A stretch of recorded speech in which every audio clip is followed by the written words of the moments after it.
welcome back to another episode of JR Takes. As always, Ryan and I coming at you with the latest Seattle and NFL news. And Ryan, we got the Commanders coming up this week. Still hate the name. It's stupid. It's awful. But nonetheless, we got them coming up. Probably got Marcus Mariota coming up. Yeah, I mean, if there's anything we're learning about hamstring injuries this year is that they stick around. Yeah. So, I mean, whether you're playing a hobbled Jaden Daniels or Marcus Mariota, I feel like given that situation, they're not all that apart because Jaden Daniels, the number one thing you're worried about is how just dynamic he is. And if he's hobbled, he's still pretty good from the pocket. But Mariota's been in this league for, 10 years plus? Mm-hmm. So he has shown he can run an offense, not at a superb level or anything, but he had some nice plays against a good Chiefs defense, and it fell apart. But I mean, that's happened to a lot of teams this year, so definitely a challenge you got to take seriously. But this schedule does not seem. I'll just say that the games that I was really worried about included this Commanders game when we looked at the schedule in August, and thus far into the season, I think this is a good time to be playing them, and they just haven't looked like the same team this year. No, and I think we should approach this game, kind of proceed with caution, because it kind of reminds me of the game, was it last year when we lost to the Giants? Yeah. When we just overlooked them, chalked it up as a win before we even played the game, and then we lost. Yeah. So I definitely think we're going to win this game. I was looking at the Commanders' stats. Their defense is ranked 27th in the league. They are, They've allowed 372 yards per game, 23rd in points allowed with, I think it's hovering around 24, 25. And then they have the fewest turnovers, or second fewest turnovers with 3. And then the red zone scoring, they're 27th. So not too worried about their defense, especially after seeing how they looked against the Chiefs on Monday. I would be shocked if we lost this game. Yeah, it's definitely kind of more in the trap game category now, which, I mean, again, in the offseason, you were looking at this like a premier Sunday night matchup on primetime. Is it a Sunday night game? It is, yeah. So we got 2 primetime games in a row here. But to your point, the Commanders' defense is the thing that makes me not worry about this game because they don't really have many guys at any level of their defense that I'm would put in the top tier at their position. I know Bobby is still fantastic at stopping runs and making tackles when he makes contact. He does not miss tackles even at 35. However, this has been a problem for him since 2018, but you put him in coverage on someone and they are just getting open. It doesn't matter who it is. Jake Bobo will get open against him. I was going to say, hopefully we see him on JSN. I think this is a match made in heaven. Yeah, I think this is a game where you have a few looks where you have Cooper Kupp and Torrey Horton outside, or even Arroyo, and you put Kupp in the slot on Bobby, because I love you, Bobby, but you good luck. It would be so nice to be on the winning end of a Bobby Wagner coverage defensive scheme. I had to see him just lose us so many games that way that it'd be nice to do that to him. Yeah. I mean, I love Bobby. Don't get me wrong. Yeah, it's nothing personal. I'm just man, let's just see the other side of the coin for a change. I think it's really impressive that he still is so elite at the things that he's good at this stage in his career, that he continues to have a starting job and really lead the league in several categories like tackles. But yeah, I mean, in his late 20s, he lost his speed and could not really cover guys in space anymore, and that was a long time ago now. So the guy that you're asking to cover anyone at this point it might as well be me or you out there, because it's not a pretty sight. The Commanders are kind of a weird team too, because when Bobby signed there and when Zach Ertz got traded there, I believe it was, I just kind of wrote them off as that's where their careers are going to go to die. Mm-hmm. But they've both been playing at a pretty high level at their age. So Zach Ertz too. I thought he was done coming out of Philadelphia. He's like Jaden Daniels, safety blanket, Yeah. basically. The amount of touchdowns he's caught, I would know because I have him on fantasy. I'm like blown away at how much he's produced in the past 2 seasons. I mean, I think I ignored him on the waiver wire, just thinking like, oh, he's cooked. Like, he's not gonna do shit. But yeah, he's still making plays out there. However, really, all else aside that we've discussed, the thing that I saw actually just today that makes me feel good about this game is Terry McLaurin is gonna miss this game. I saw that. Yeah, he's kind of been banged up all season. He has. Crazy catch.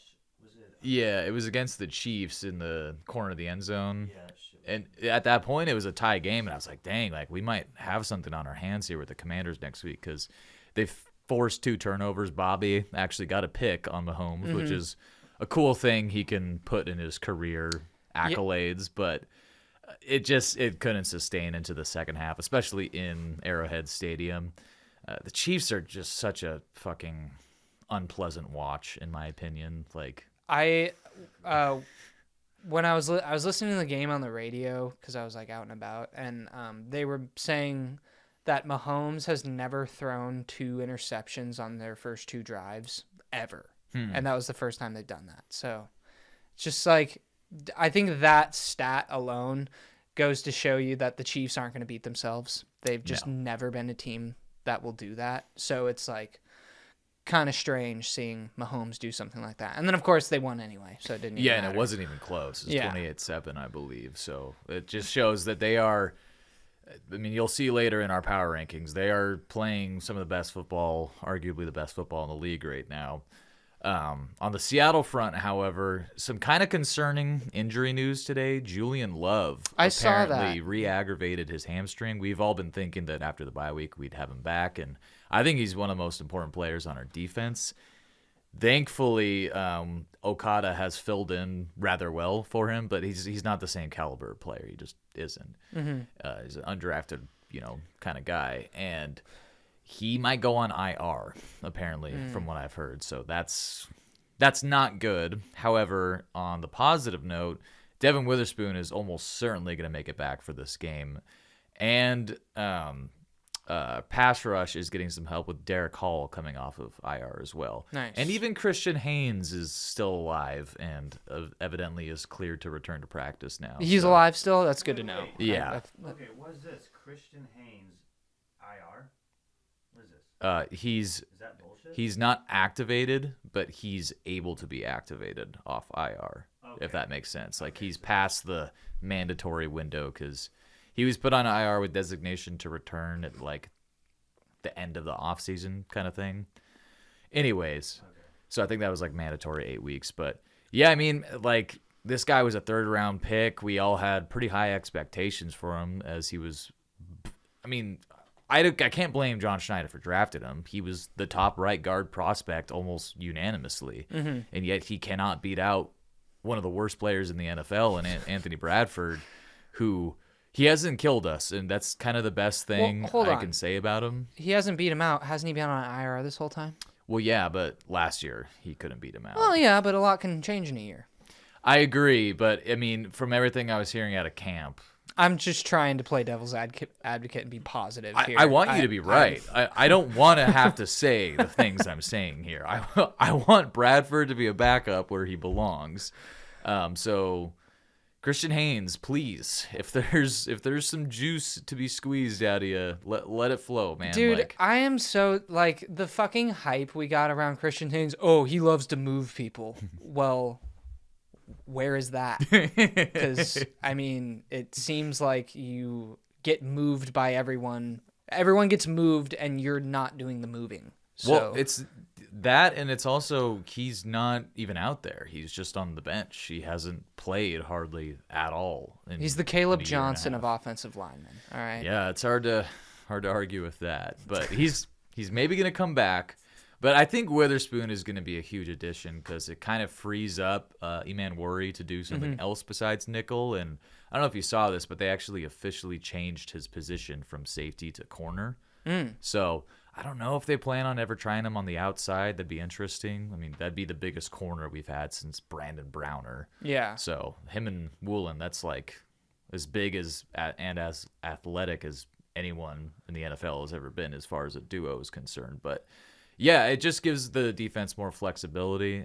Really a shame about Julian Love, but what I'd like to see coming out of this game is just, I know it's a primetime game. I know we're on the road, but as we've discussed before, we play better on the road, and I just want to see a complete game. You know, like the horrible mistakes we were making against the Texans didn't lose us the game, but it easily could have. It very easily could have, and I think the Texans are better than this Commanders team, but you leave anyone in the NFL a lifeline for long enough, they might just take it, and I would hate to see that happen in this game. Yeah, that being said, score predictions, I'm going to go right out there and say we put up 31 on their defense, and they put up 14, and that's going to be the score. 31-14 final. I'll go 34-17. The prototypical blowout win. My score, but just 2 field goals. Yes. Yes, exactly. That seems realistic. And the Commanders are going to miss a field goal. Okay. Bold prediction. Yeah, I don't really have a whole much else to say about the game. If we lose, the Seahawks are in big trouble, with me personally. Yeah. I think if we lose, they'll be fine. I think it'll be a game where we're looking back and be like, that's just one of those games where we come out flat or overlook the opponent, and then we just can't find it the whole game. But I don't think it'll be a game like that. I don't think so either. I think all of our remaining NFC games you gotta show up for. Yeah, agreed. That's kind of all I had for the game. I don't know if we wanted to just move on to good, mid, ugly. Let's do it. Cool. So, do you want to start us off, or do you want me to go first? I'll get us started here. I have a familiar face in the good this week because I was rooting for them on Sunday because they really needed to get a job done for us, and that was just beat these fucking fraud, injured-ass 49ers into the dirt, which is exactly what the Houston Texans did. C.J. Stroud was completely carving up that 49ers secondary without his top guy in Nico Collins. And I believe they ended up winning this game by multiple scores. 49ers they're a very well-coached team on both sides of the ball, maybe the best offensive coordinator in the league with Shanahan. And then Robert Saleh, his impact has been clear on this defense. They're playing with a severe lack of talent right now, and they're just executing. But I think that can only get you so far when you're literally playing guys that should be on a practice squad as starters every week. You have no pass rush. They just made a trade for Keon White. I don't know if you saw that. He was a guy I liked coming out of the draft in 2023. I don't think he's going to be their savior. But yeah, the Texans beating up on the 49ers was my good this week just because I enjoyed it so much. Also, the Texans being able to do that after playing at 10 o'clock Eastern time on Monday, and then taking a flight back home, probably not getting home until 7 a.m. the next day. Yeah. On a short week, because that's Tuesday now. It's pretty cool that they were able to pull that off. And I think it shows the gap right now between us and the 49ers. I said it's Tuesday. It's Tuesday. Yeah, no, that's a very fair pick. My good this week, I didn't want to give them this because I don't believe to my core that they're actually good, but I have to give my flowers to them because they're 6-2.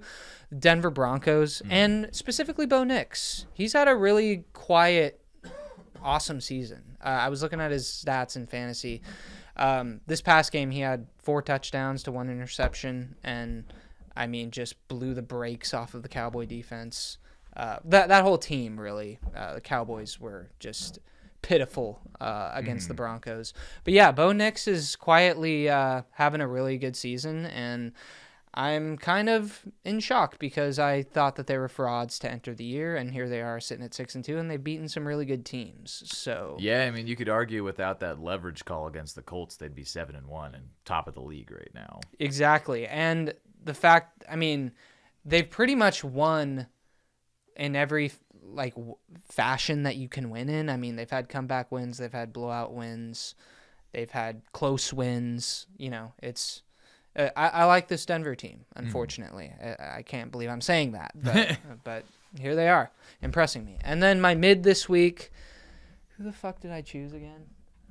Steelers. See? I couldn't even fucking remember because they're so fucking mid. Yeah, the Steelers getting just... They were just clearly the JV team to the varsity team in the Packers. I mean, it wasn't close. Every time the Steelers play a competent playoff team, they get their asses beat. Yeah. They need to just reset. They're not going to fire Mike Tomlin. They should have 4 years ago, but they still haven't. And it just seems like a perpetual loop of 10-7 every year. And I'm quite frankly getting tired of it. Like, I'm just over the Steelers being mid. Just rebuild. It's fucking driving me crazy. You know, you can run from it, you can hide, you can try to avoid it, but the Steelers' 9-8 season is inevitable.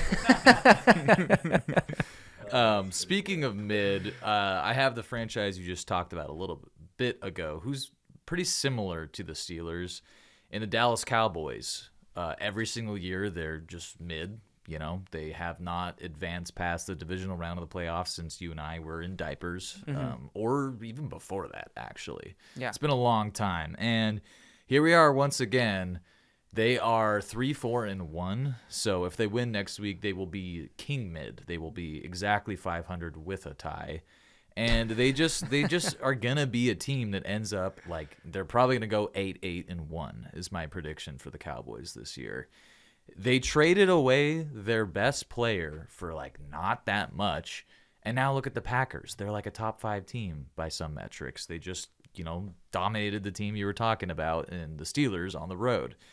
I feel the same way about the Cowboys as you do about the Steelers. Like, really, for both teams, they need to move on.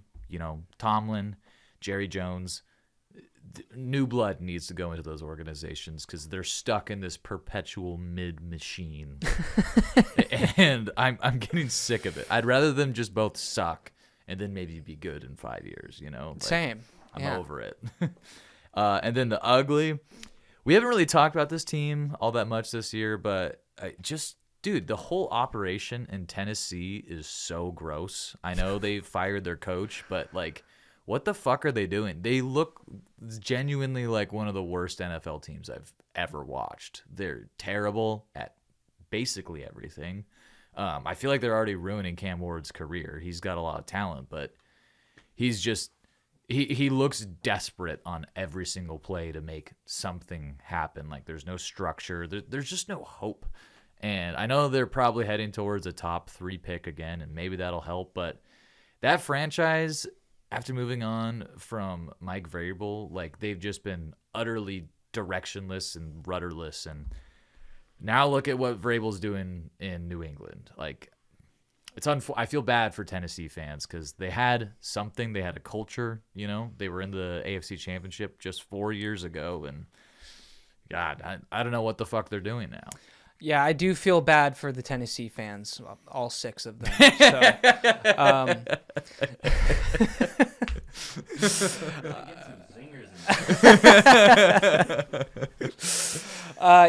the Titans are terrible. I still can't get over the fact that their coach didn't know that the elbow was equivalent to a knee or 2 feet, but besides the point, he's out of the building, so it doesn't matter. The Titans are awful. My ugly this week is a little unexpected, but I had to give it to them. The Falcons getting just absolutely shellacked at home by the Miami Dolphins. The Miami Dolphins, who can't beat anyone, who nobody cares about anything on that team. Yeah, they've been in the ugly most of this season. Yeah, and I just, like, as a Michael Penix fantasy owner and fan, I have to fucking shit on you, bro. You are not developing at all. You look great one week, and then you take 2 steps back the next week. And I think that that's a reflection on the whole Falcons organization. They signed Kirk Cousins 2 seasons ago, or was it last year? I think it was 2023 because it was the year they got drafted Penix. Yeah, so you bring Penix in, you bring Kirk Cousins in to, potentially lead you to. I saw no reason to why the Falcons couldn't have won that game, and they got absolutely embarrassed. I think it was a 3-score victory for the Dolphins. Yeah, it was not close at all. Yeah, Kirk Cousins looked his age and his injuries, and I just feel like no one has any idea what's going on in that organization. They beat the Bills one week, and then they get humiliated by Mac Jones the next week. Look who's the operations manager. Yeah, He's been there forever. The guy that put himself into the Falcons Ring of Honor, the owner, like, you're a clown, bro. I don't care how much money you have. Also, you're a dork. That was the Titans owner too. Whenever you guys say like your dad is like an organization, I'm like, who's the owner? I had no idea she was responsible for the mess in Tennessee, So but it's her lady, you dad. need to like fucking pay attention to what you're doing. Yeah, Arthur Blank, the owner for the Falcons. I mean, it starts and ends there. So Yeah, I just always when I see Arthur Blank, I think of him standing like on the sidelines when the Patriots completed the 28-3 I comeback. also remember that. 'Cause he was like standing down there in like the third quarter, like thinking they had won, and then he would just got a front row seat to the biggest collapse in his franchise's history. Yeah, that if there's anything worse than our 1 yard line play, it's that fourth quarter in the Falcons Super Bowl. So glad sure. that happened to them. Yeah.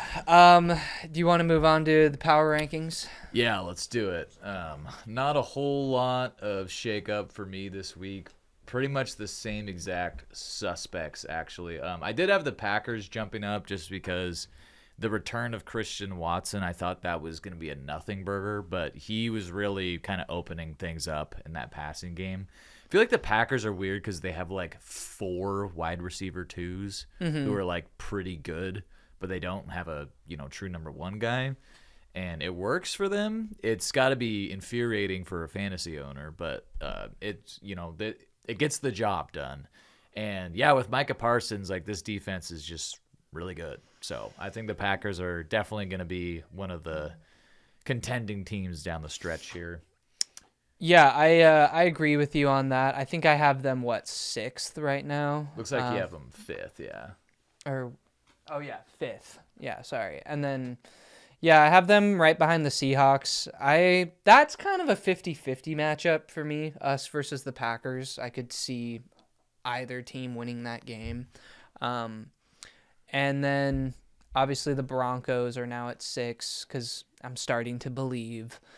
Do I think they're better than the Bills? Not necessarily, but I just think the Bills are so Josh Allen reliant and their defense isn't very good that I just think the Bills can turn into a one-dimensional team with ease, and that's they what certainly don't look like a Super Bowl team this year. No, and that's kind of what ultimately scares me about the Bills. And then obviously the Bucks, Rams, and Pats rounding out the bottom of the order, and the Pats took over the Niners spot at 10. I like what the Pats have been doing. They've been really quiet, which is kind of weird because they're a Northeast team, and you'd think everyone would not shut the fuck up about the Patriots being good since they were good for 2 decades. But and then obviously they're.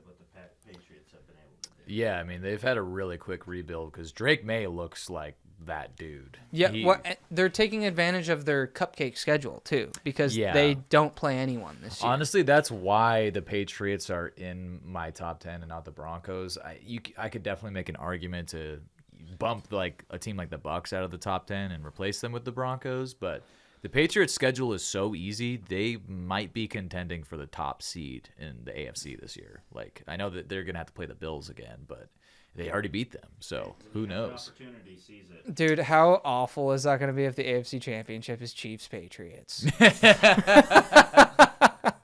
That would be, we live in hell. hell. Be like, I'm rooting for the Patriots. Like, I would too. That's the fucked up thing. The Patriots are much less hateable right now than they were for 20 years, for fucking sure. Yeah, I agree with you on that. But yeah, someone in the AFC has gotta nut up and just take down these fucking annoying Chiefs, man. Like, just get them to a what are they at? 3 losses? Yeah.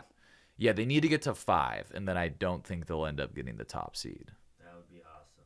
So we need 2 more teams in the regular season to beat them. Also, this is the first week where you guys don't have the Seahawks at the same ranking. What do you have yours at? I think I have them at 6. Yeah, I just They went down for you and they went up for you. Yeah, I couldn't. They could have stayed where they were, but I don't really want to put the Packers ahead of us. I just don't think that they're a better team, personally. honestly I'm just trying not to be a homer as much as possible, but I feel like you're more of a homer than me, and I'm higher than you. So what does that say? That was interesting. Well, I feel like every team that's like 2 through 9, you could swap the order, and I'd be like, that's reasonable. Yeah. Like, I think if you have the Seahawks lower than 9, like, what are you doing? I think if you have them higher than like 4, like, I'm like, whoa, like we clearly have some flaws. I think we're good, but yeah, I think to me, I will judge how real of an actual Super Bowl contender the Seahawks are when we play the Rams. Because I think right now that we're almost dead even in net points with the Rams. We have the same record. Defenses have been playing similarly well, granted in very different ways, but just objectively by points per game. I think that's going to be the true test of the true measuring stick of what the Seahawks team is. So until we get there and I see those results, I feel like this 5 is about as high as I'll go. What week do we play the Rams? I think in like 3 weeks. I think we got Commanders, Cardinals, and then the Rams, or something similar to that. Nice. Rams are like toughest. Like, do you remember our schedule of like who our toughest team that Our we're playing? toughest 3 games are definitely 2 games against the Rams and then the Colts. I like I mean, that's way down the line, but I actually like the Colts matchup.